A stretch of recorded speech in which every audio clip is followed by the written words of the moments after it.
Welcome to the Security Today podcast. I'm your host, Uncle Bear, and this is another episode of The Room Where It Happens, brought to you by Sprinter Business Solutions, which you can find more at sprinterit.com. I have an awesome guest on the podcast today. His name is Jon Harris. We've been talking over the last couple of months and kind of doing a podcast swap where he invited me on his as well. And we've got some plans for the future also to keep a lookout for. But Jon, thanks so much for joining us. We'll just start with a little introduction of yourself. Kind of tell us your current role, what you're doing in the security industry, and maybe a little bit of what your day-to-day looks like, just to give the listeners some perspective. Thanks for coming on. Yeah, my pleasure. Thanks for having me, and appreciate just first and foremost, I want to acknowledge kind of what you do in the industry, creating a platform to talk about some of the what I'll call underreported parts of the industry, the technicians, the folks who are out kind of doing the real work. And so I'm really happy that you've created a platform to educate, to acknowledge, and to promote that. So thank you for what you do. So a little bit about me. Been in the industry for nearly 20 years now. My current role is head of ecosystem partnerships at Hivewatch, or security operations management platform or software. And so I'm responsible for kind of three areas of what we do. So technology integrations and working with the different partners that we integrate with, from access control, video, other software, threat intelligence, some things of that nature. Then work with like partner marketing and events and alliances and kind of promoting things with partners, either ones we integrate with or just folks that we have good relationships with and that we want to promote each other's work. And then lastly, building out our go-to-market through resellers and channel partners. So kind of all those partnership capabilities fall under my purview. Awesome. Before that, I've been around the block in a bunch of different roles. Started off as a security officer way back when, worked my way up on the end user side, culminating the head of security and compliance for a large aerospace company, then jumped over to the service provider side and worked at an access control company, was a consultant, worked at a different technology company. So done a lot of different things over the last couple of decades. Yeah, that's awesome. And that's exactly why I wanted you on this podcast, from the room where it happens aspect of getting industry leaders kind of to a talking place, learning about, where you came from and your experience, and kind of tailoring that into what does that experience see for the future of security. So I guess just starting from kind of where you came from, you started to mention it a little bit, but it looked like you started out as the community service officer or training supervisor with Securitas. Now, that's the guard side of the house, right? Correct. Yeah. So first and foremost, I worked as a security officer at the university that I graduated from. So that was my first job. On third shift, I would spend the first 4 hours of my shift unlocking doors across campus. I had this key ring with about 80 keys on it. And then I'd take a break, and then I'd walk back up campus and I'd unlock all the doors so they would be open for the students and the faculty in the morning. And so little did I know how much I'd learned to appreciate electronic access control once I got more educated about it, because of how challenging and time wasting. I mean, for me, it was good. If we could just remote lock doors, I wouldn't have a job. Yeah. So, it was fine for me. But then I got into guard services with Securitas. I was a training supervisor from one of their global accounts. And so I was responsible for a couple hundred security officers, ongoing training, certification, onboarding new officers, and then helping them go from brand new off the street, getting acclimated to not just the culture of Securitas, but then ultimately the accounts that we were on, and then retaining them and maintaining their training over time. And what led you to that job at the campus? You just needed money, and that was in the paper, or what? Yeah. So I during my senior year, as part of my graduate requirements, I had to get a internship, and I was a bit of a procrastinator in college, and I was dragging my feet. And then my professor was like, "Hey, you gotta find one, or else you're not gonna be able to graduate." So I went to public safety and said, "Hey, do you guys do internships?" They're like, "Well, not really. We don't." I was like, how about you'd start and do one, and I could be a intern with you as like a volunteer public safety. You don't have to pay me anything. They go, oh, we'll pay you $10 an hour for your internship. I was like, sweet, because I had friends who were like doing like grinding out internships and getting paid nothing, and so I was like, hell yeah, I get paid $10 just walk around campus in my civil uniform. So Yeah. that's how I first got started, and then they retained me and hired me on for the summer as temp employee as I was figuring it out. But the vision was I was just doing that until I could find my quote unquote real job. I wanted to go into federal law enforcement or maybe go to law school, go work in the FBI. Like that was the dream, and it didn't really work out that way. Yeah. So from that entry point, though, how do you feel like that's aided your career coming in at that entry point? Because we had talked about how I started as a locksmith, and a lot of the people that I get on here kind of fall into security from different avenues, but you kind of came in through a pretty large, like a large asset, or I'm sorry, facet, a large facet of security, which is that guard force side of the house. So how's that aided you into what you do now? Yeah, well, I think throughout my career, it's aided me in the fact of like being able. So when I was a security leader and I had, dozens, if not hundreds of security officers and security professionals in my organization, I could always connect with them in a place of empathy. And now, as I work at a company that creates a product that services security operators and security officers, I can think about what would I have felt, right? So when I'm talking to a customer and I'm talking about deploying the product, uh, I talk about, hey, this is how your officers are going to feel about it. This is how I would have felt about it when I was, training SOC operators, security operations center operators. This is what they care about. Like, are they gonna? Are you making their job easier? Are they gonna be threatened by this new technology because you think it might replace them or reduce hours? Right. So when you look at go walk the trade show floor at ISC West, we were just both there. You like the AI and the machine learning and all these whiz bang tech that gets thrown around out there. Some of the number one things that they talk about is reducing costs, reducing headcount. Well, those headcount have families. Those are people. Like they're sitting there. They don't. So if that's what you're leading with, they're going to be very reluctant to use your technology. It's not going to be accepted. It's not going to be deployed. So that may be a net outcome of adoption, but the security officer is critical to the success of your technology. Same thing with access control. When I worked for Laura, arguably the largest access control company in the world, and I was meeting with a customer who had just moved from old legacy platform to their brand new. This was like 2018, 19. So their latest and greatest version of their platform. I asked, I'm sitting down with the regional sales guy, the integrator, and the customer. I asked the customer, like, hey, how's it going? They go, yeah, it's not working very well. And I go, well, have you talked to the security officers yet? And the sales guy was like, why would we do that? And I was like, I got upset. Yeah. I kind of walked over to their command center and asked the officer, how's it going? They go, this product's the worst. I don't know how to do anything.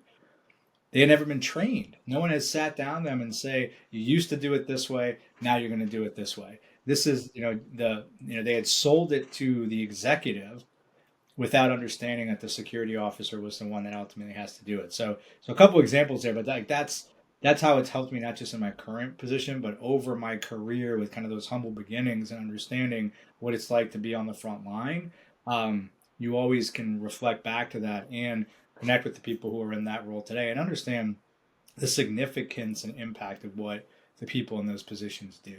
Yeah, I think that your story, and you've said that our stories are similar, I think that that is a very good testament to the fact that in any industry probably, but in our industry for sure, if you can start as the boot, if you can start as the person at the end of that line, installing, implementing, guard watching, locking and unlocking doors, whatever it be, if you start at that point, first of all, it's a testament to the fact that there is avenues and there are pathways that can lead you to a successful high-end career. But also, that's what this industry needs so that we get guys like you at top level who know how to speak the language and know how to just remember to go ask maybe the people who are actually doing this day to day. But that's a cool testament. I think that our industry needs that, and I'm glad that guys like you exist. No, I appreciate it. And you too, man. I mean, when you were on my podcast, we talked about the same thing. Like, I know a lot of um, great leaders who are at like integrators or have worked at security tech. There's a guy named I'm gonna butcher his last name, but Alan Malinix. I was with me at Linnell. He's at, I think, Paladine now. The dude, I love him. He's so awesome, and he started pulling wire. Like you ask him about his story, right? And there's guy, and he's become such a dynamic, empathetic, awesome leader in the industry. And so there's folks like that out there, and most of them though, like they're so humble, you never know, kind of the grind they came up with, or and so it's just that I think what we don't do often enough is tell that story. And you mentioned it, is share people this story. And I used to tell young security officers, particularly that I would mentor, is like I was like 5, 6 years ago, I was right where you are. And so if you're willing to stick with it and do the work, I think the metric that I saw years ago, this might be a little bit dated, and it was more on like security officer metric, but something like 65% of security officers leave the industry after 2 years. But if you could keep them in for greater than 2 years, 2 to 5 years, it dropped like 50%. And usually it's because by that time you can start turning it from a job to a career. And I think that's very consistent probably across many industries, is that first 2 years is so critical. And if you can get a year three, and then you can start seeing, and especially if you have people above you who look like you, who act like you, who can help you, who mentor you, like that's critical too. And so telling our stories about how we were and how we got started and how we maintained and how we grew. I mean, if I meet people and tell them like just, you know, 10 years ago, I was a security director or security manager, and now, and like 2 years ago I was working in product development.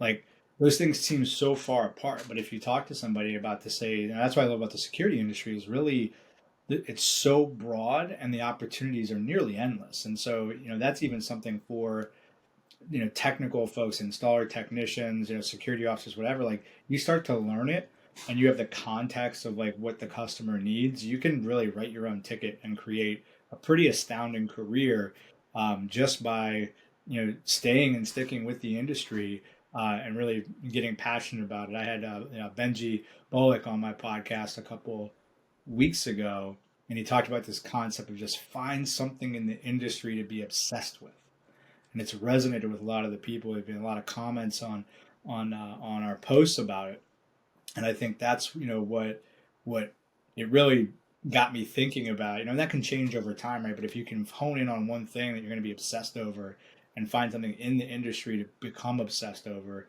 With our conversation, it reminded me of like the quality that we talked about with the like installation quality and craftsmanship. And if that's your obsession, like you can really grow that into an astounding longevity in the career field. Yeah, definitely. I 100% agree. So moving from the kind of the guard point in your career, you moved on to what looked like aerospace industry experience. What was that like? So after I left, I become an account manager and a leader at the guard services that I was with. If you're familiar with the guard service, typically you aspire to go what's called in-house, right? You want to go work, you want to be an employee at a company and be an in-house security manager, versus being contract. Benefits are shitty, pay is usually not as great, the whole thing. So I went to work at the time with a company called Goodrich Corporation, which eventually got acquired by United Technologies, which is now Raytheon Technologies. So a lot of mergers, acquisitions, and divestitures along that way. But I started out as a site security manager, quickly built out a global program where I was developing, uh, really doing security design and deployment across an entire business unit. So there was no, like, no, some sites had no access control. There was no standards. So I did, site assessments, risk assessments, built out a program from the ground up. Eventually started taking on more and more responsibility. And within a couple of 4 years, was elevated to the head of security uh, and compliance, which included government security, physical security, and international trade compliance under that umbrella. And so we had, dozens of sites around the globe. I was managing all these compliant, international compliance programs, and just doing a lot of, got to build a team from the ground up, and do a lot of interesting things along the way. So it was, some of my more formative leadership development during that period. They had such a great leadership development program at the time, really dynamic leaders. Learned a lot from them. It was just a really, really awesome time. They invested in me tremendously during that, almost 10 years that I was with them. So it was a fantastic experience. And so, what sort of physical like security posture is unique to that aerospace? Because honestly, I don't know. I've never dabbled in the aerospace side of things. So, is there anything that is maybe a little bit unique when it comes to the security? Because I can imagine what is now acquired by Raytheon, there was probably like things that needed a lot of security. Yeah, it was interesting because what's interesting about the aerospace segment is you have commercial aerospace and then you have military. And so within the military area, you have high compliance. So we'd have controlled technology that couldn't be shared with foreign nationals. And then we'd have top secret technology that was managed under classified programs with the US government. And so we had different layers of control that we had to put into place, but we also had non-US people who were operating in our plants. And so we had to build and design a comprehensive security technology plan and program to keep controls around our classified spaces that were up to code. We were government mandated, and we had to have things audited, on a regular basis, which was a interesting exercise, very educational, very niche area because there's only like, from an installer perspective, there's a very few installers that are very like knowledgeable in the requirements for that space. And so we had like one or two people that we'd work with who knew how to install technology for a classified room, because you couldn't put the same, the government's usually like 10 to 15 years behind the newest technology of what they would allow to be certified for a room. So there's only certain things we could use. Those spaces can't have any sort of transmitting technology inside of them. So no phones are going in, no Apple watches. You couldn't even bring smart cards in there. So if you transition like a COS card or something like that, it transmits, anything. Got to keep it out of the room. So that was there was a lot of challenge in creating a space that could be very um, you know open for the right people, but then have like point of use control that was as high as a bank vault. And then how do you manage that all in one comprehensive access control system or one single video system? And we have to have UL certification for certain components of the rooms and things like that. So it was complex and very enjoyable to kind of figure it all out and develop it along the way. But then we'd have other locations that were fully commercial, no high level control, no government work, no anything, and they wanted to be wide open, right? And so we kind of had to fight that battle too of like it can't be no controls in place, but we knew we couldn't treat everything the same because of the varying levels of compliance, and we wanted to ensure that we were being reasonable and kind of taking a common sense risk based approach to what we were working on. Yeah, that's cool. So after that, you kind of like the last 5 years or so, you've been more on the maybe consulting end, or you did some consulting work. Is that correct? Yeah. So what happened, towards the end of my run at United Technologies on the aerospace side, I kind of I was reporting to the business unit president. I'm, on the leadership team. I kind of hit the highest level I could hit as a security leader at that company. And my internal interpretation of that was the things I was doing at the time, and I had been doing for about 3 years. Uh, if I didn't change anything, and it didn't matter if I went and worked at a bigger company or got kind of a bigger, title or whatever, I'd be doing different flavors of the same thing, and that kind of didn't fulfill me. And so I took a step back and said, if I just did this kind of role for the next 30 years, how did I feel about that? And I didn't want to do that. And so I got introduced to, at the time, the president of Linnell, Jeff Stanek, and they were a sister company to UTC Aerospace. And so I made the decision I wanted to go into business development, and uh, you know kind of pitched him my idea of joining Linnell, and that my end user background, I could be very helpful and find me a spot. And I guess I was a good enough salesman to sell him to bring me on. So moved over there, and then went back to school to get my MBA. And then I've been on kind of the service and technology side ever since then. And so after spending some time with them, I joined Guidepost Solutions, and built out an enterprise solutions business practice for Guidepost, before joining Group 337 and Leo Des, and a little bit of a different type of consulting. When I was there, we were consulting with security technology companies, or startups or technology companies that were trying to get into security. So we worked with this wide range of folks, and my particular expertise was kind of explaining the security industry, doing kind of market analysis, and then doing go to market strategy for new technology. They're helping older technology companies reimagine how they could come into the marketplace with newer technology, be it cloud or mobile credential or some other different wireless technology. How could they refactor what they're working on, or help startups enter the technology space, the security technology space, and acclimate them to things like, what is it going to be like to sell through the channel, and how do they actually go to market, and who should they be connecting with to get their brands activated, and support them, and then also help connect these companies together and create advantageous partnerships. And so that's what I did there. And then joined Latch, doing similar thing just for one company there, and then Hivewatch the last 2 years. Yeah, so that's awesome. So moving into that Hive, or like that Hive Watch era, if you will, or where you're at now, I kind of want to ask two questions. So the first is, what's Hive Watch, and then I also want to dive into Apex Performance. So Yeah. first, Yeah, so Hivewatch Hive Watch. is I define it as a security operations management platform. So think about a tool built purposefully for security operators and security operations to house and maintain all the daily activities that operator is focusing on.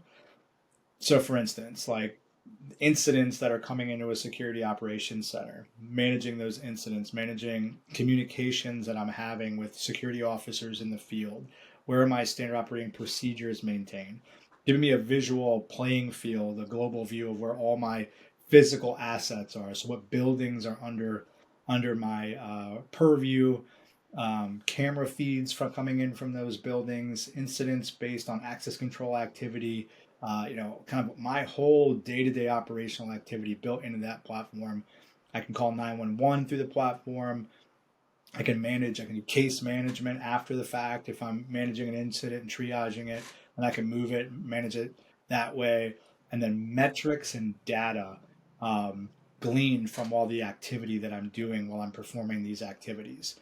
And so that's the focus of it. That's the value it's providing, and it does that by having the ability to connect to disparate systems across a customer's entire environment. So if you have 5 different access control systems, you got a ton of different VMSs, and none of it matters. You integrate it with all things, and we're just ingesting data points in, allowing the security operator to have the context and the appropriate information to manage their day-to-day job without having to go into dozens of different places. And when I think back again, about that end user empathy I mentioned before. When I was training security operators, they had a VMS, they had an access control, they had a fire system. We had a flip chart on top there with like 80 different pages they'd flip through for call trees, constantly updating it.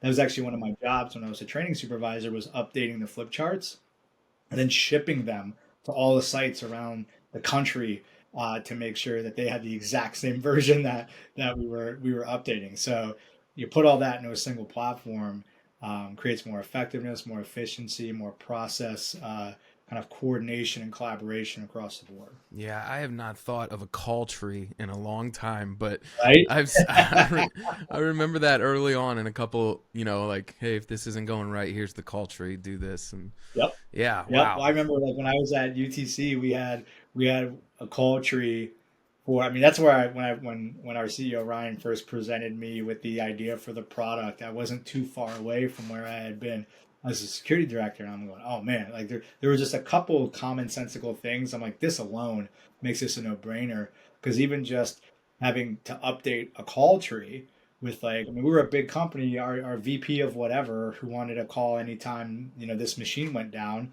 they rotated like every, 6 to 8 months. You got a new one. So it was like, update the call tree. Like, Bob's not here anymore. Bill's the new VP, right? So like those things in and of itself, people don't think about these intense manual processes that we tend to develop over time, and it's not necessarily unique to security. It's just what we see and what we're familiar with. Right, right.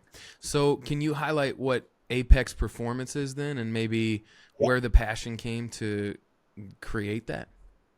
absolutely. So during my time at Latch, I one of the things that, because it happened before that, so this is where it kind of really resonated. So once you go from being an executive leader, hundreds of people on your team, building teams, mentoring people, kind of having that passion for that, and that then you make a strategic decision to go and become an individual contributor, and you're kind of working your way back up from the bottom.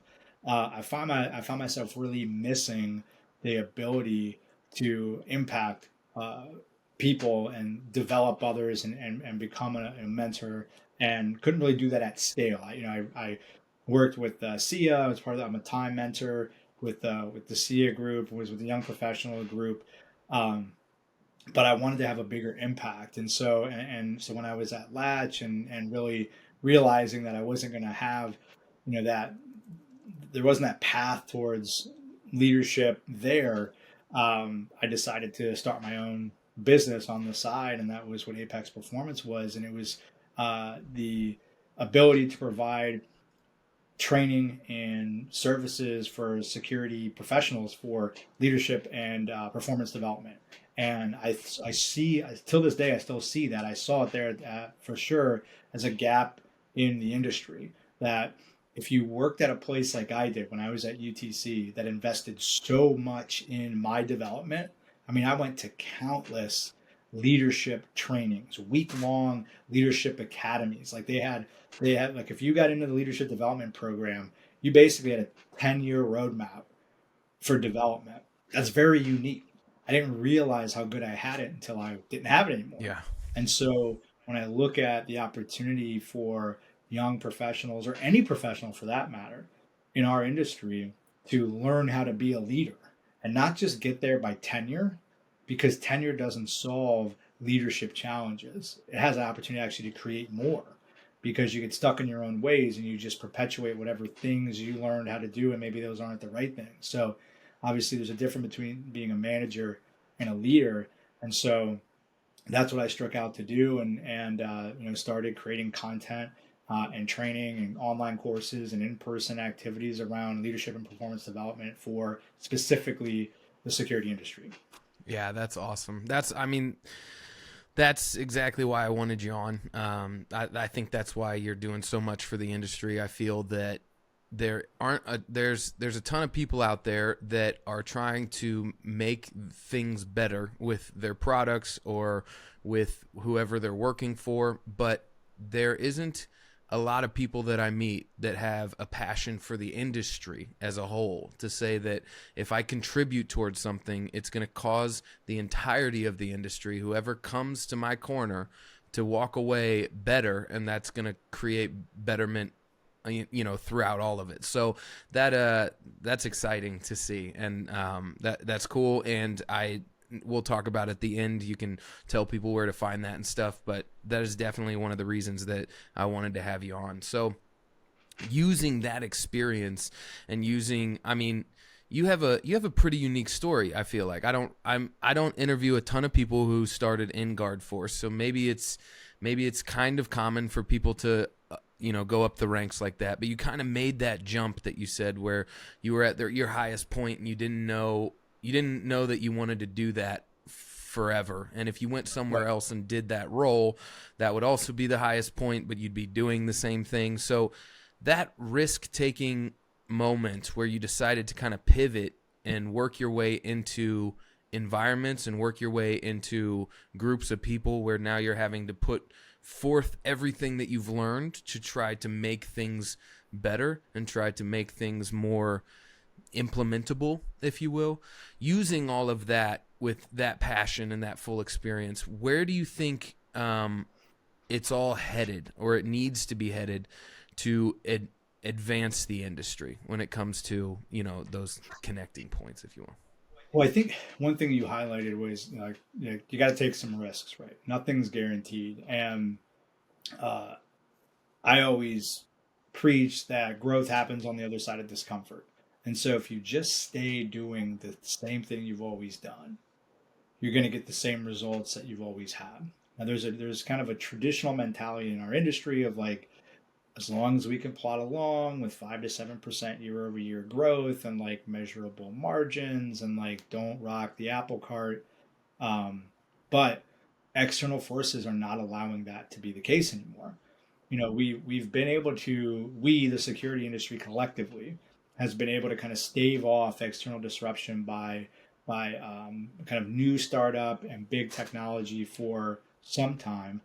But I think the day of dawning is upon us, right? You see Apple and Google and Amazon and other big companies, alarm companies creating strategic alliances with big companies. There was friends over at a company called Stratosoft, Adam and Jeffrey Groom. They just posted recently about this chatbot that they've created, this kind of like AI chatbot that can create integrations, software integrations and code like Is it like Rex? ChatGPT. Yeah. Yeah. I actually met with him yesterday, Yeah. so we're Yeah. gonna try to. Yeah, I'm I'm gonna have learning him more on the about that podcast too. next week. Yeah. So, right when I saw it, I was like, we got to talk about this. So that's the future, right? So one, we have to be comfortable with what's happening, and you and I talked about this too. It's this like connection of like comfort with new technology, embracing what's still be there, because I think like software and software as a service and some of this machine learning and algorithms are the future. You still need something at the door to open it and make it work, right? There's certain fundamental components required to access control, and it's a lock, and it's some sort of panel controller, reader, something there to collect the signal and then connect to a server to communicate. Someone's got to install that, right? So it's understanding what needs to stay with technology and talent and where we need to evolve. And so that's what I do, and kind of the ecosystem connecting that I do is find who are the right set of partners, because it's not right for everybody. Who are the right set of partners who believe in the vision, who understand where we're going, or at least are willing to listen and participate, and then execute and start moving, and participating with both the biggest that are around and available if they're willing, and then also the little guys too, because those are the ones who are agile and have some great ideas because they don't have these like limiting beliefs of how things have always been. And so I kind of fancy myself a intellectual futurist when it comes to security technology, also grounded in an understanding of you can't just you can't just throw everything out and like assume that like, oh, we don't need any of this. Just give me a phone and a reader, and the rest of it takes care of itself, right? So there's an understanding of kind of how the whole thing works. So to your point, kind of my background of being in all these different places and understanding a deep architectural, um, makeup of what goes into access control or what goes into video, and maybe how in the future those things become more connected. Meaning, when I can use your face as your credential, and I look at like what Brevo just released, a module yesterday that's more of an like a almost like Ring doorbell for for commercial deployment. Um, then you have what OpenPath now Ulta has had for years with their reader that has the cameras on it, right? So like it's there, it's all around us. It's just how do you envision it in a scalable, deployable way? And so those are the kind of things that I've not just love to work on, but also like get a little uncomfortable and think about what is nearly improbable, and then start there and then start to de-risk back of like, okay, like John, you've gone too far, let's get to. But if you're just looking to say, let's make the reader blink purple instead of red, that's not innovation. So how do we actually innovate and then understand how we then work people towards that vision? And also, I think this is where we get it wrong, is don't admonish those who don't get it right away or who don't get excited about it, right? You see a lot of new entrants into the marketplace who are like, we're going to disrupt it. You're dinosaurs. Like they start yelling mean words at the industry. Like that's going to change things, right? And so how do we capture the hearts and minds and get people excited to participate in this new future, not make it a zero sum of like either you're in or you're out, right? Because that's not going to do anything positive.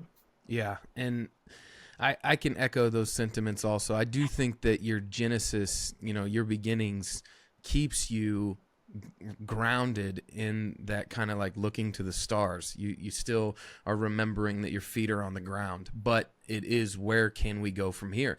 And I love that you brought up that you have to grow, you kind of have to leave comfort. So there's like this saying in my family unit that we use often, and it is, you cannot grow if you're comfortable. And we've had pushback on that from like outside, whether it's friends or acquaintances or whatever it be, when giving that idea out, saying this is how we kind of view the world. It's like, well, I don't know, that doesn't really seem like this, but we hold pretty fast that if you can't grow when you're comfortable. And so when you get into that discomfort, yes, it's uncomfortable, and yes, there might be things that hurt or that prod or that don't feel great, but you can rest assured that that is the place where you're going to do the most growth.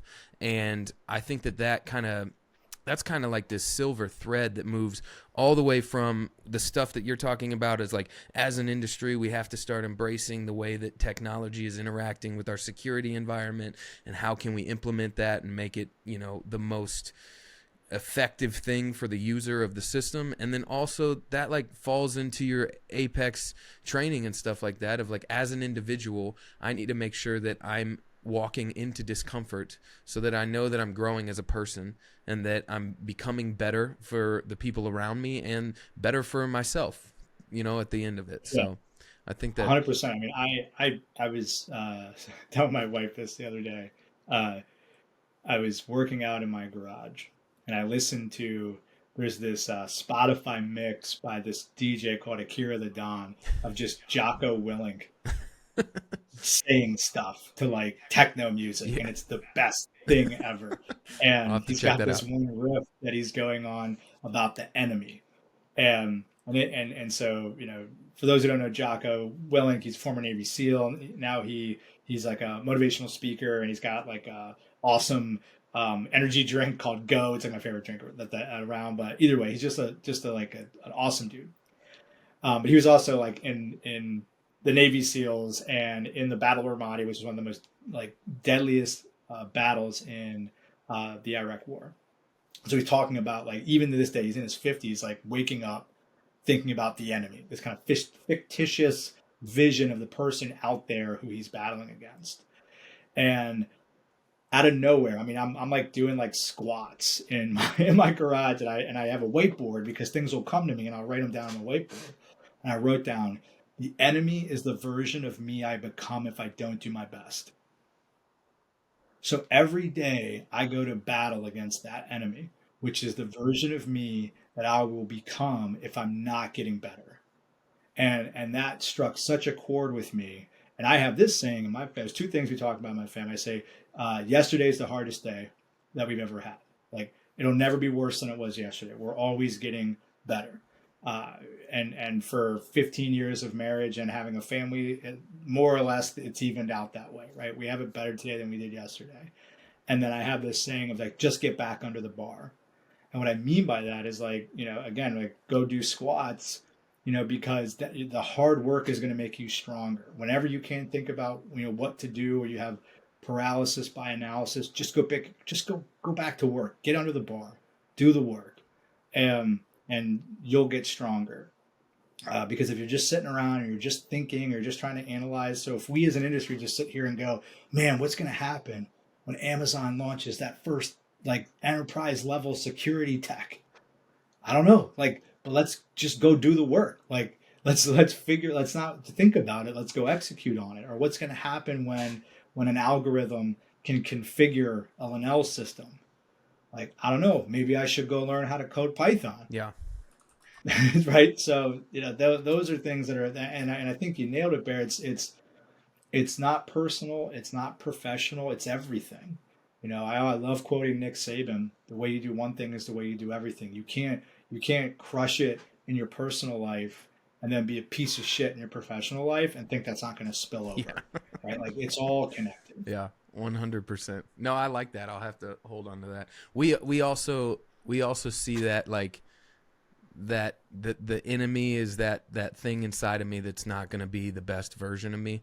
So when sometimes I slip up, or my wife slips up, and we're kind of like shitty to one another, or we're shitty towards something, we have this quote from New Girl, which is an amazing comedy TV show of the 21st century. And there's a point where the main character is sitting with this other character that is this Asian old man who doesn't talk the entire comedy or the entire television show. So it's always him just talking to him and then like getting out of what he's saying something. And there's this line that he goes, the enemy is the inner me. The enemy is the inner me.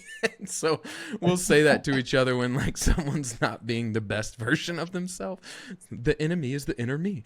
So that's a relatable at minimum. So also agree that New Girls is one of the New Girls. Zoe Deschanel crushes it in that show, and it's such a fantastic. It's one of those ones where you're like, I know it ran it ran its cycle, and they probably landed it maybe a season too late, but I go back and watch those reruns over and over again. They're so good, man. Stuff. One of my favorite shows for sure. So shifting from kind of that's the industry and what it's taking on, I want to ask that question again, but from the perspective of education, because that's something that we also relate on with your Apex Performance and Black Picket Fence, is like from the education standpoint. Where do you think that our industry is or needs to be, and maybe where is it headed from that standpoint? Well, I think it right now it's very dependent on where you're at, like I alluded to before, right? So I think if you're with organizations that pride themselves on development, you're going to get development. Or if you just happen to be connected with a boss or a mentor that has it, you're going to get it, but it's very haphazard, right? And a lot of it is the old pick yourself up by your bootstraps. I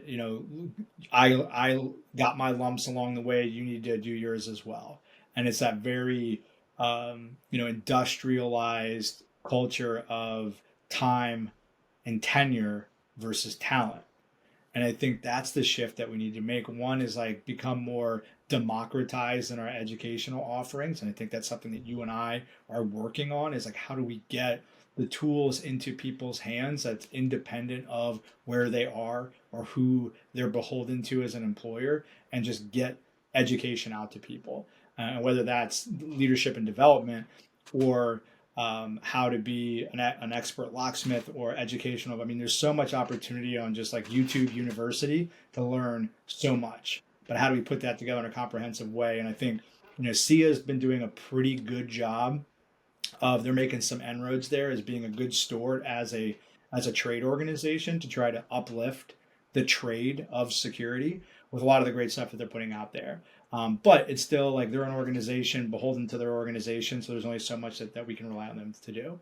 And I think other people like us being passionate about giving back and in a broad, available way.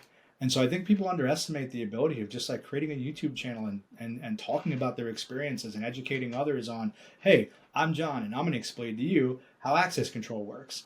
So at my company right now, at HiveWatch as an example, only like there's like maybe 50 employees, 50, 60 employees. Only like four of us are security industry people. Everybody else is from outside the industry. And so we spent a lot. I remember my first day on the job, the first time I visited headquarters in LA, I go in and I meet one of our original development engineers, and he's helping deploy the OnGuard system that we're integrating with in our lab. And he just says, like, how does this work? And I'm like, what do you mean? He's like, access control. How does this work? I spent 4 hours with him in there. I hadn't even gone in and like got my laptop done. And 4 hours of just talking about, here's a reader, here's a controller, here's a panel, there's a server. This is how it all works. This is how it all connects. And we just talked. He just asked me questions. And he was brilliant. He was a brilliant engineer. But no one had ever taken the time to just simply explain to him how rudimentary access control systems work. And so even that opportunity to share with people the fundamentals of certain aspects of our technology and our industry, create that stuff, put it out there, make it available for people who want to learn. Not just the technicians, but the salespeople, right? You got people who come over, they were selling telecom or Cisco switches yesterday, and they want to get in and sell security technology. Well, they're only going to learn what is in the book, that the sales book that their training manager provides them, which is this much of what they could know if they had different opportunities and different resources for them. Yeah, definitely. I feel the same way about that too. Final question then, and I love asking this one. So security in 5 to 10 years, what is it going to look like? What is the user experience going to look like when it comes to security? Would you guess? Yeah, I think you'll hear me often say the democratization of technology. And so things that are points of differentiation today won't be any longer, meaning the like broader embracement of cloud technology, purchasing of security technology through marketplaces and app downloads. Right, there's a world where you can download the tech on your iPhone and then have your credential and get things through Google Marketplace. Right, so I think high availability of the tools and capabilities and I think the shrinking of the necessarily physical hardware in order to execute the user experience. So I'll talk tech first, then I'll talk experience.